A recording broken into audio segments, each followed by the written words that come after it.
Hi friends, welcome to KBC சமையல். இன்றைக்கி நம்ம ரொம்ப சூப்பரான சீர்குருமா செய்ய போகிறாங்க. செம்ம டேஸ்ட்டாக இருக்கும். நட்ஸ் அண்ட் ட்ரை ஃப்ரூட்ஸ் சாப்பிடாத குழந்தைங்க கூட இந்த மாதிரி நீங்கள் செஞ்சு கொடுத்தீங்கன்னா விரும்பி சாப்பிடுவாங்க. அவ்வளோ டேஸ்ட்டாக இருக்கும். அடிக்கடி செஞ்சு கேட்பாங்க. எப்படி செய்யுதுன்னு பார்த்துடலாம் வாங்க. வீடியோக்குள்ளே போகிறதுக்கு முன்னாடி நம்ம சேனல் ஃபஸ்ட் டைம் நீங்கள் பார்க்குறீங்க, சப்ஸ்கிரைப் பண்ணிக்கோங்க. பக்கத்தில் இருக்கிற பெல் ஐக்கனும் கிளிக் பண்ணி இதில் ஆல் ஆப்ஷனும் சேவ் பண்ணி வச்சுக்கோங்க. அப்போ தான் நான் போடக்கூடிய ஒவ்வொரு வீடியோஸும் நோட்டிஃபிகேஷனாக வரும். சப்ஸ்கிரைப் பண்ண பார்க்குற புது வியூவர்ஸும் மறக்காமல் சப்ஸ்கிரைப் பண்ணி சப்போர்ட் பண்ணுங்கள். வாங்க வீடியோக்குள்ளே போகலாம். இப்போ ஒரு க்ளீனான கடாயை அடுப்பில் வச்சுக்கலாம். இப்போ அதில் ஒரு ஸ்பூன் நெய் சேர்த்துப்போம். நெய் நல்லா உருகி வரட்டும். இப்போ நெய் நல்லா உருகி வந்துட்டு இப்போ இதில் ஒரு கப் அளவுக்கு சேமியா எடுத்து வச்சுருக்கேன். சேமியா சேர்த்துடலாம். சேர்த்துட்டு ஸ்டவ் லோ டு மீடியம் ஃப்ளேமில் வச்சுட்டு நல்லா வறுத்து விட்டுடுவோம். சேமியா நல்லா கலர் சேஞ்ச் ஆகி நல்லா ப்ரௌன் கலரில் வரணும். அந்தளவுக்கு வறுத்து விட்டுப்போம். நம்ம இந்த மாதிரி சேமியா வறுத்து சேர்க்கறதுனால டேஸ்ட் ரொம்ப சூப்பராக வந்திருக்கும். நல்லா வாசமாகவும் இருக்கும். ஸ்டவ் ஹை ஃப்ளேமில் வச்சுட்டு வறுக்காதீங்க, சட்டுன்னு கரிஞ்சிடும், நல்லா இருக்காது. லோ டு மீடியம் ஃப்ளேம்லேயே வச்சுட்டு நல்லா கிறிஸ்பி ஆகிற அளவுக்கு வறுத்து எடுத்துக்கோங்க. ரெசிபிக்கு நிறைய சேமியா சேர்த்துக்கோங்க. டேஸ்ட் ரொம்ப சூப்பராக வந்திருக்கும்.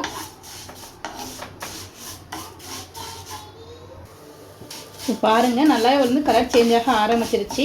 இன்னும் 2 செகண்டுக்கு மட்டும் நல்லா வறுத்து எடுத்துப்போம். இதுக்கு மேலே வறுக்க வேண்டாம். இப்போ நல்லா வறுபட்டு நல்லா கலர் சேஞ்ச் ஆகி வந்துட்டு இப்போ நம்ம ஸ்டவ்வை நல்லா குறைச்சிட்டு எடுத்து வச்சுருவோம். இப்போ எல்லாத்தையும் எடுத்து வச்சாச்சு. இது ஓரமாக இருக்கட்டும். இப்போ அதே நெய்லேயே கொஞ்சம் நட்ஸ்லாம் நம்ம வறுத்து எடுத்துக்க போகிறோம். ஃபஸ்ட்டு நம்ம கட் பண்ணி வச்சுருக்க பாதாம் சேர்த்துப்போம். ஸ்டவ் லோ ஃப்ளேம்லேயே வச்சுக்கோங்க. இது கூட கட் பண்ணி வச்சுருக்க முந்திரி பருப்பு சேர்த்துக்கலாம். கட் பண்ணி வச்சுருக்க வால்நட் சேர்த்துக்கலாம். கட் பண்ணி வச்சுருக்க பிஸ்தா பருப்பு சேர்த்துக்கலாம். இப்போ எல்லாத்தையும் சேர்த்து ஸ்டவ் லோ டு மீடியம் ஃப்ளேமில் வச்சுட்டு நல்லா வறுத்து விட்டுப்போம்.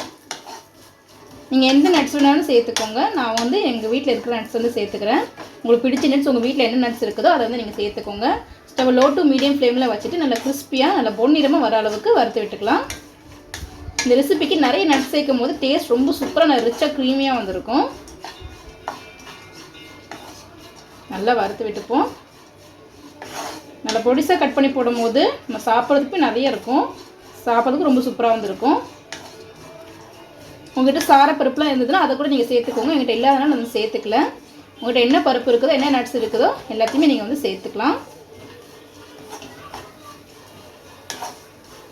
பொடியாக கட் பண்ணி வச்சுருக்கறனால சீக்கிரமாகவே நல்லா வறுபட்டுரும். இப்போ நட்ஸ் எல்லாமே நல்லா ரோஸ்ட் பண்ணிட்டோம். இப்போ இதையும் எடுத்து வச்சுருவோம். இப்போ எல்லா நட்ஸுமே எடுத்து வச்சாச்சு.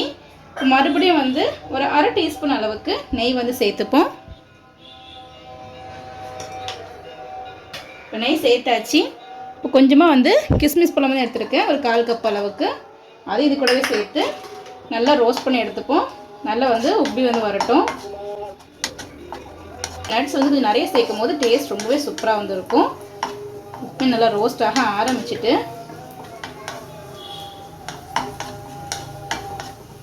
நீங்கள் நட்ஸ்லாம் வறுக்கும் போது கம்ப்ளீட்டாக ஸ்டவ்வை லோ டு மீடியம் ஃப்ளேமில் வச்சுக்கோங்க. அப்போ தான் நல்லா பொன்னிறமாக வரும், இல்லைன்னா கரிஞ்சிடும். இப்போ பாருங்கள், நல்லா பலூன் மாதிரி உப்பி வந்துட்டு இப்போ இதையுமே எடுத்து வச்சிடலாம். இப்போ எல்லாத்தையும் எடுத்து வச்சாச்சு. இப்போ மீதி இருக்கிற அந்த நெய்லேயே ஒரு 1/4 கப் அளவுக்கு பேரிச்சம்பழத்தை பொடியாக கட் பண்ணி வச்சுருக்கேன். அது இது கூடவே சேர்த்துப்போம். இது ஒரு 8 பேரிச்சம்பழம் அளவுக்கு இருக்கும். நீங்கள் எவ்வளோ பேரிச்சம்பழம் சேர்க்கணும்னு சேர்த்துக்கலாம். டேஸ்ட் ரொம்ப சூப்பராக வந்திருக்கும். இது நெய்யிலே வறுக்கும் போது ரொம்ப சூப்பராக நல்லா சாஃப்டாக வந்திருக்கும். இப்போ குழந்தைகளுக்குலாம் லீவ் விட்டாச்சு. இந்த மாதிரி நம்ம நட்ஸ் ட்ரை ஃப்ரூட்ஸ்லாம் கொடுக்கும்போது ஒழுங்காக சாப்பிட மாட்டாங்க. ஸோ இந்த மாதிரி நீங்கள் ஸ்வீட் ரெசிபியில் நிறைய நட்ஸ் அண்ட் ட்ரை ஃப்ரூட்ஸ்லாம் போட்டு சாப்பிட கொடுக்கும்போது விரும்பி சாப்பிடுவாங்க. ஸோ இந்த மாதிரி நீங்கள் கண்டிப்பாக ட்ரை பண்ணி பாருங்கள். குழந்தைங்க கண்டிப்பாக பிடிக்கும். அடிக்கடி செஞ்சு கேட்பாங்க. அவ்வளோ சூப்பராக வந்திருக்கும். ஒரு 2 நிமிஷத்துக்கு மட்டும் ரோஸ்ட் பண்ணால் போதும். நான் பிளாக் டேட்ஸ் எடுத்துருக்கிறேன். நீங்கள் உங்களுக்கு பிடிச்ச எந்த டேட்ஸ்னாலும் எடுத்துக்கோங்க. இப்போ இந்தளவுக்கு நல்லா ரோஸ்ட் பண்ணியாச்சு. ஒரு 2 நிமிஷத்துக்கு ரோஸ்ட் பண்ணால் போதும். இதையும் தனியாக எடுத்து வச்சுருவோம். இப்போ அதே கடையில் கொஞ்சம் பால் சேர்த்துக்க போகிறோம். நான் 1/2 லிட்டர் கெட்டியான பால் சேர்த்துருக்குறேன். நான் காய்ச்சின பழம் எடுத்ததுனால டேரெக்டாக அப்படியே அந்த நெய்யிலே வந்து சேர்த்துக்கிறேன். நீங்கள் காய்ச்சாத பழம் இருந்துச்சு அப்படின்னா ஒரு க்ளீனான கடாயில் காய்ச்சிட்டு அதுக்கப்புறம் நீங்கள் வந்து சேர்த்துக்கோங்க. இப்போ பால் வந்து சேர்த்தாச்சு. இப்போ இது கூட வந்து சுகர் வந்து சேர்த்துப்போம். நான் வந்து ஒரு அரை கப் அளவுக்கு சுகர் வந்து எடுத்துருக்கிறேன். இப்போ இது கூட வந்து ஒரு 1/4 கப் அளவுக்கு மில்க் மேட் வந்து சேர்த்துக்கலாம், கண்டென்ஸ்டு மில்க். நம்ம கண்டென்ஸ்டு மில்க் சேர்க்கறனால டேஸ்ட் நல்லா வந்து ரிச்சாக க்ரீமியாக வந்துருக்கும். உங்கள்கிட்ட கண்டென்ஸ்டு மில்க் இல்லைன்னா நீங்கள் ஸ்கிப் பண்ணிக்கோங்க. கண்டென்ஸ்டு மில்காக வந்து இருந்தால் மட்டும் சேர்த்துக்கோங்க. நல்லா மிக்ஸ் பண்ணி விட்டுடுவோம். நீங்கள் நல்லா மிக்ஸ் பண்ணிவிட்டு சுகரை வந்து செக் பண்ணி பார்த்துக்கோங்க. உங்களுக்கு ஒரு கம்மியாக இருக்கிற மாதிரி இருந்தது அப்படின்னா இன்னும் கொஞ்சம் ஆட் பண்ணிக்கலாம். ஒவ்வொருத்தவங்களோட இனிப்பு வந்து கொஞ்சம் வித்தியாசப்படும். சில பேர் நிறைய இனிப்பு வந்து சேர்த்துப்பாங்க. இந்த மாதிரி ரெசிபிக்கு வந்து கொஞ்சம் ஸ்வீட் வந்து கொஞ்சம் அதிகமாக இருந்தால் தான் டேஸ்ட் ரொம்ப சூப்பராக வந்துருக்கும்.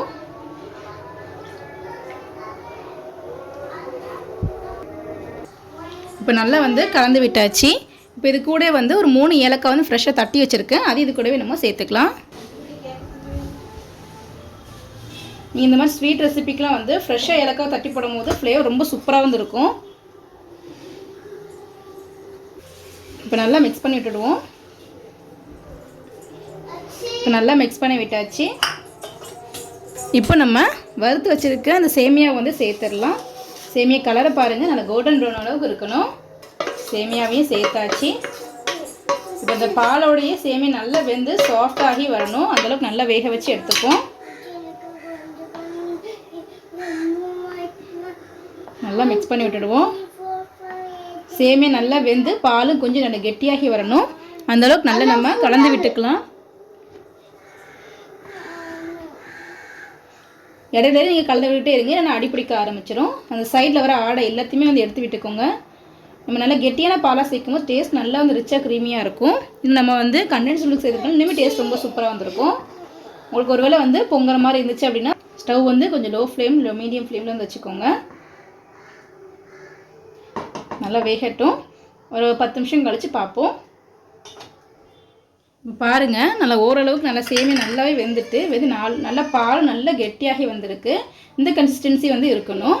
இப்போ சூப்பராக வந்து சேமியா நல்லா சாஃப்டாக வந்து வெந்துட்டு நல்லா கெட்டியாக திக்காக வந்து ஆயிடுச்சு. இப்போ நம்ம வறுத்து வச்சுருக்க நட்ஸ் எல்லாம் வந்து சேர்த்துக்கலாம்.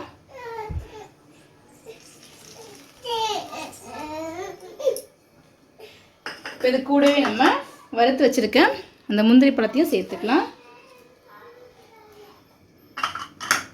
இதே போல் வறுத்து வச்சுருக்க டேட்ஸையும் சேர்த்துக்கலாம். இப்போ எல்லாத்தையும் சேர்த்தாச்சு. நல்லா மிக்ஸ் பண்ணி விட்டுடுவோம். நல்லா மிக்ஸ் பண்ணி ஒரு 2 நிமிஷத்துக்கு மட்டும் ஸ்டவ் வந்து லோ ஃப்ளேம்லேயே வச்சு நல்லா வேக வச்சு எடுத்துப்போம். நம்ம சேர்த்துருக்க அந்த டேட்ஸ் ட்ரை ஃப்ரூட்ஸ் எல்லாமே கொஞ்சம் சாஃப்டாகி வரட்டும். 2 நிமிஷத்துக்கு மட்டும் இருந்தால் போதும். ஸ்டவ் லோ ஃப்ளேம்லேயே இருக்கட்டும். இப்போ பாருங்கள், நல்லா வந்து கொதிச்சிருச்சு. இப்போ ஸ்டவ் வந்து ஆஃப் பண்ணிவிடுவோம். ஆஃப் பண்ணி நீங்கள் வந்து சூடாக கூட சாப்பிட்லாம், இல்லைனா வந்து ஃப்ரிட்ஜில் வச்சு கூட சில்லுன்னு கூட சாப்பிட்லாம். ரெண்டுமே ரொம்ப டேஸ்ட்டாக இருக்கும். நீங்கள் எக்ஸ்ட்ரா எதுவுமே வந்து நெய் எதுவுமே சேர்க்க தேவையில்லை. அந்த ட்ரை இன்க்ரீடியண்ட்டை வந்து வறுக்கிறதுக்கு மட்டும் நெய் சேர்த்தா போதும். நீங்கள் பாயசத்துக்கு வந்து இந்த எக்ஸ்ட்ரா வந்து நெய் சேர்க்க தேவையில்லை. அதுலேருந்து பாருங்கள் நிறைய நெய் வந்து வந்திருக்கு. ரொம்ப ரொம்ப சூப்பராக நம்ம சீர்குருமா ரெடி ஆகிடுச்சு. இப்போ நம்ம சர்வ் பண்ணிடலாம். இப்போ நம்மளுடைய சீர்குருமா ரெடி ஆகிடுச்சு. செம்ம டேஸ்ட்டாக இருக்கும். இது வந்து ஆர்டினரி பாயசம் மாதிரி இல்லாமல் நல்லா வந்து செம்ம டேஸ்ட்டாக டிஃப்ரெண்ட்டாகவே இருக்கும். நம்ம பாயசம் வந்து ரொம்ப வந்து லிக்யூடியாக தண்ணியாக நம்ம கிளாஸில் ஊற்றி குடிக்கிற மாதிரி இருக்கும். இது வந்து கொஞ்சம் கெட்டியாக தான் இருக்கணும். அப்போ தான் டேஸ்ட் ரொம்ப சூப்பராக இருக்கும். ஸ்பூன் வச்சு சாப்பிட்ற மாதிரி இருக்கும். டேஸ்ட் செம்ம டேஸ்ட்டாக இருக்கும். நான் ஃபஸ்ட்டே சொன்ன மாதிரி உங்கள் வீட்டில் நட்ஸ் ட்ரை ஃப்ரூட்ஸ்லாம் சாப்பிடாத குழந்தைங்களுக்கு இந்த மாதிரி நீங்கள் ட்ரை பண்ணி பாருங்கள். விரும்பி சாப்பிடுவாங்க. அடிக்கடி செஞ்சு கேட்பாங்க. அவ்வளோ சூப்பராக வந்துருக்கும். உங்கள் வீட்டுக்கு சடனாக கெஸ்ட் வந்தாலும் ஏதாவது ஃபங்க்ஷனாக இருந்தாலும் இந்த மாதிரி நீங்கள் ட்ரை பண்ணுங்கள். அவ்வளோ சூப்பராக வந்திருக்கும். நீங்களும் வீட்டு ட்ரை பண்ணி பார்த்துட்டு எப்படி இருந்துன்னு சொல்லி கமெண்ட் பண்ணுங்கள். இந்த வீடியோ உங்களுக்கு பிடிச்சிருக்குன்னு நினைக்கிறேன். பிடிச்சிருந்தா லைக் பண்ணிக்கோங்க. உங்கள் ஃப்ரெண்ட்ஸ் அண்ட் ஃபேமிலிஸ்க்கும் ஷேர் பண்ணுங்கள். இது போல் நிறைய வீடியோஸ் பார்க்கணும் மறக்காம சேனலுக்கு சப்ஸ்கிரைப் பண்ணிக்கோங்க. நம்ம சேனல் நிறைய பாயசம் ரெசிபிலாம் போட்டிருக்கோம். அதோட லிங்க் டிஸ்கிரிப்ஷனில் கொடுக்குறேன். மறக்காம செக் பண்ணி பார்த்துக்கோங்க. ரொம்ப ரொம்ப ஈஸியாக இருக்குது. ரொம்ப ரொம்ப டேஸ்ட்டாகவும் இருக்கும். தேங்க்ஸ் ஃபார் வாட்சிங்.